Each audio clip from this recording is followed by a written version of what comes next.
Okay, so the next chapter is called Tom and Mummy. After 5 months of pedalling, Tom had ridden from his front door in England to the Egyptian border. He was in Africa at last. His hair was long now and his clothes were faded by months of strong sunshine, but he was fitter and stronger than ever before. He could ride all day and then, tired but happy, sleep like one of the Egyptian mummies that he hoped to see. He had never felt so happy. Tom rode towards the famous pyramids, but he first had to cross the Suez Canal. As he got near to it, he was surprised to see what looked like ships sailing through the sand. Only when he was very close did he see the narrow strip of water that was the canal. It was not much wider than the ships that sailed along the canal in single file. It was weird to see a canal in the sand. After the canal, Tom pedalled into Cairo, the capital city of Egypt. The traffic was total chaos. Cars beeped at each other and motorbikes weaved through the traffic jams, and delivery boys on bicycles and donkey carts with wobbly wooden wheels trundled slowly along busy motorways. A baker cycled slowly with a tray of loaves of bread balanced on his head. He was covered from head to toe in flour and looked like a ghost. Cairo had a skyline of tall modern buildings, mosques and minarets, the tall thin towers above mosques that are used to call everyone to pray. Above all the other buildings, Tom suddenly spotted the clear outline of the famous pyramids. He had seen pictures of them in books and at school, and learned about them at school, so he was very excited to see the real things. Even the best photograph in the world is not as exciting as seeing somewhere in your own eyes. He pedalled quickly towards them. It was late afternoon, and the sun was sinking down the sky, losing some of its ferocious heat. Tom sat in the shade of the Great Pyramid. The pyramids were only one of the 7 ancient wonders of the world still standing, and even today they are one of the most wonderful things on earth. Like Baalbek and Petra, it is hard to believe that the pyramids were built without modern machinery. Tom drank from his water bottle and made himself an extra large banana sandwich to celebrate having made it all the way to Africa. The pharaohs who built the pyramids were very, very rich. When they died, they were buried inside their pyramids, together with huge amounts of gold and treasure. Most of the treasure had been stolen over the last few thousand years, so nowadays the small burial chambers are just an empty room deep within the heart of the pyramids. Ancient Egyptians also used special techniques to preserve the pharaohs. They wrapped them in long bandages to create mummies, and these can last for thousands of years. Tom's next adventure was going to be to cycle all the way down from Africa, from Cairo to Cape Town, which was the city at the opposite end of Africa. The continent sounded really exciting. Elephants and crocodiles, drums and spears, big cities and empty wilderness, and so many different cultures and languages and people. His heart beat a little faster as he thought of all that awaited him. So Tom's next journal.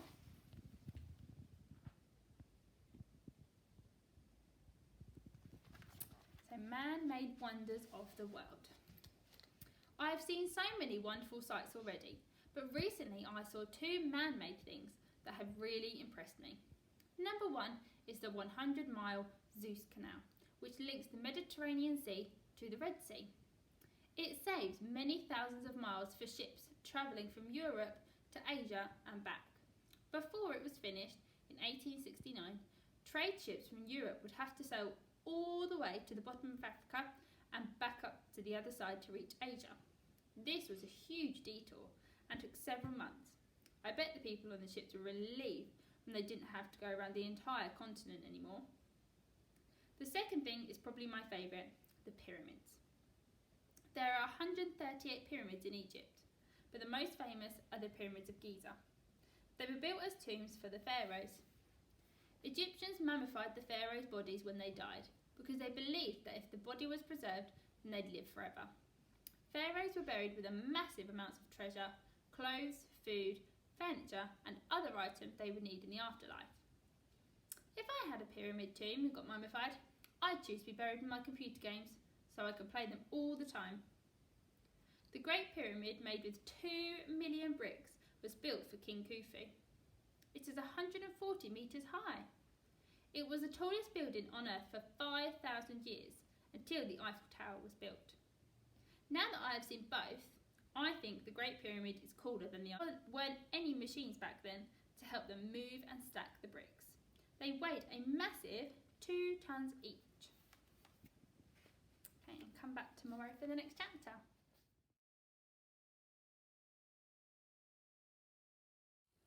Okay, today everyone we're going to read chapter 9 of The Boy Who Bites the World, and this is called The Border Guards.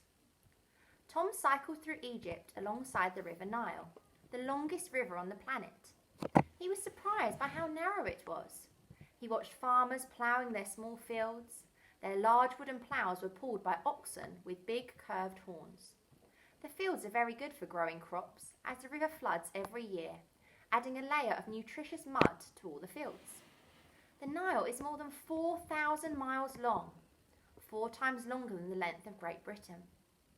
Tom gulped nervously, as he thought that not only did he have to cycle the whole length of the river, but he also then had to keep going for thousands of miles more until he reached Cape Town. Africa was huge, so he tried not to think too far ahead.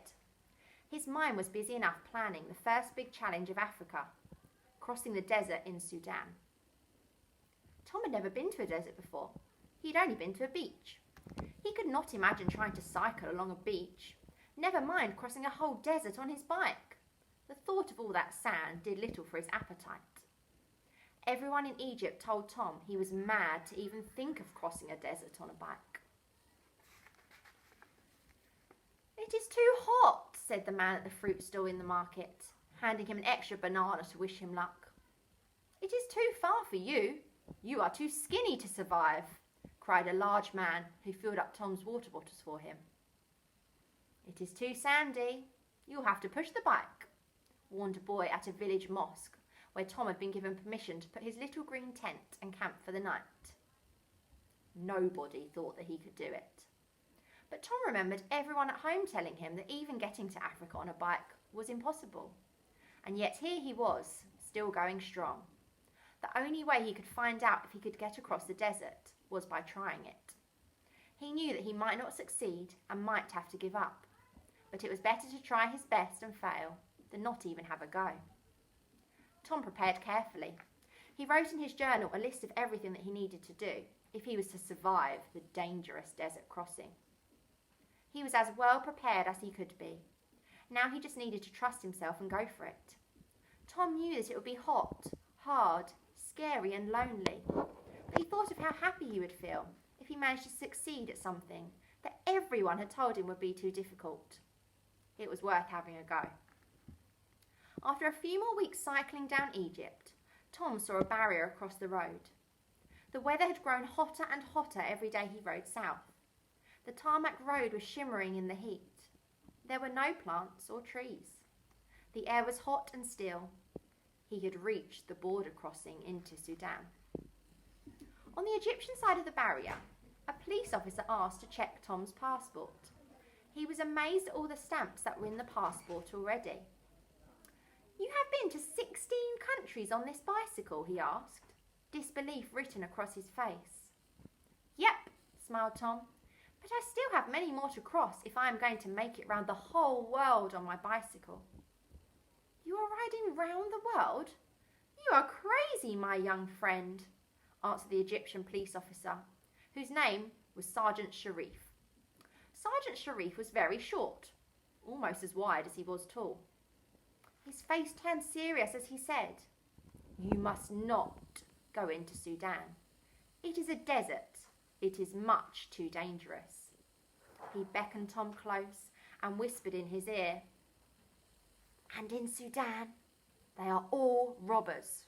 Every single person is a robber." Sergeant Sharif pointed over his shoulder to the Sudanese police officer, who was standing only a few metres away, but on the other side of the barrier. He was staring off into the distance and whistling, pretending not to have noticed Tom and his bicycle. Tom thought the Sudanese police officer looked like a nice man, not a robber, but he promised the Egyptian that he would be careful. Good luck, laughed Sergeant Sharif as he raised the barrier and let Tom pedal on into Sudan. You'll need it. Standing on the other side of the barrier was the man dressed in the uniform of the police force. His name was Sergeant Amory. He spoke Arabic, like the Egyptian policemen, but they never spoke to each other. They did not like each other.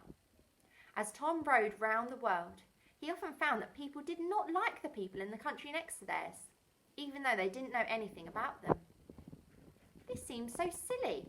Those two police officers had been standing almost side by side, in silence, ignoring each other, for years.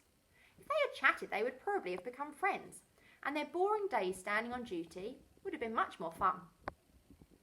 Sergeant Amory pretended that he had not noticed Tom while he was speaking to Sergeant Sharif. Now he gave Tom a great grin of welcome. Sergeant Amory was a tall, thin man with very dark skin. His eyes shone white in his face, and when he smiled, his teeth gleamed like a crescent moon.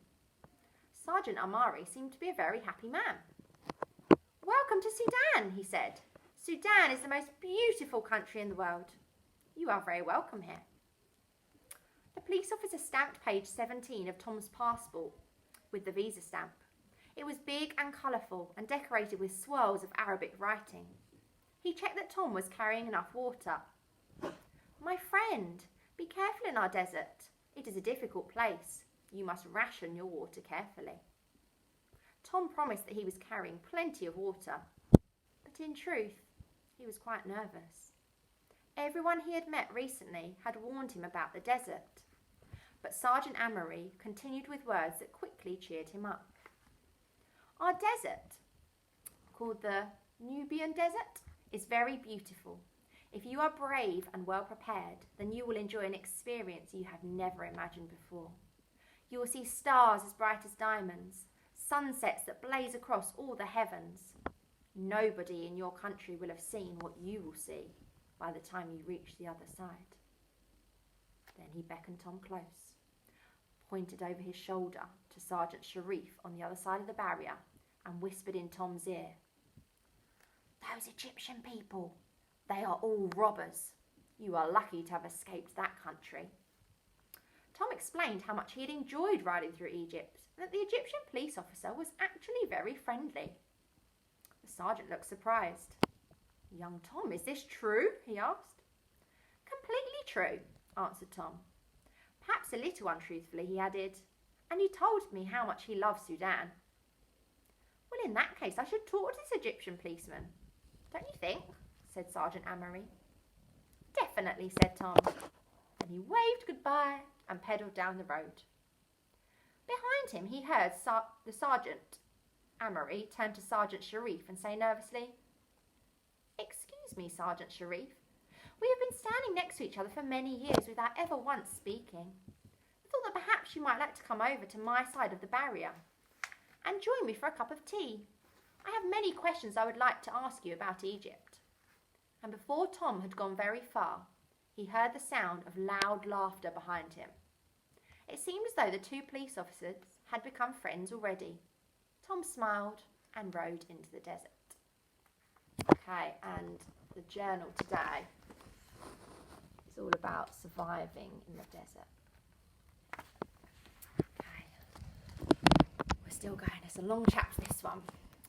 After listening to many different people talk about the desert, I came up with a list of golden rules for surviving it. Collect lots of water bottles to put water in. Fit wide, knobbly mountain bike tyres to help grip in the soft sand. Wear a big sun hat, strong sun cream, long trousers and a long sleeve shirt to help protect against the sun. Wear sunglasses and a face scarf for protection against sandstorms. Use a compass to help keep you on course. Tell the local police your route so that they can find you in an emergency. Start cycling very early before it gets too hot and try to find shade in the middle of the day. Oh, and he's made a bit of a spelling mistake because he's crossed out there. As well as practical information, one of the things I've been told about a lot is how clear the stars are in the desert. But they're not just beautiful. And we've got a page here about using stars to find your way in the north of the world. Look for these stars. The Big Dipper. The constellation is big and bright and easy to see. It looks like a pan. To find the North Star, follow the line of the two stars at the edge of the pan. Follow the North Star to go north. And then using stars to find your way in the south of the world. First, look for these stars. The Southern Cross, shown on the Australian flag. Now find these stars, the pointers. Draw a line between the two constellations to find south. I'm just going to show you that page one more time so you can have a good look. Okay. Thank you for reading with me today. Goodbye.